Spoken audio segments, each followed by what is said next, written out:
Guys প্রথমে TikTok ভিডিওটা দেখো, তারপর পাবলিকের করা ফানি কমেন্টস পড়া হবে। Let's go.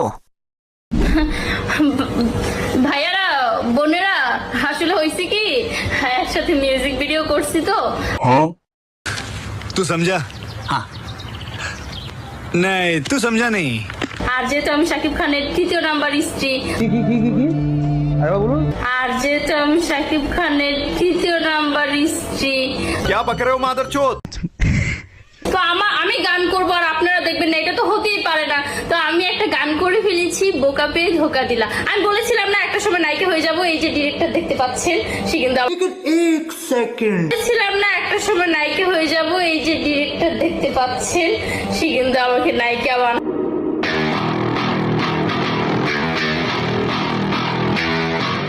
বানাই দিছে। গানটির নাম হচ্ছে বোকা পেয়ে ধোকা দিলা।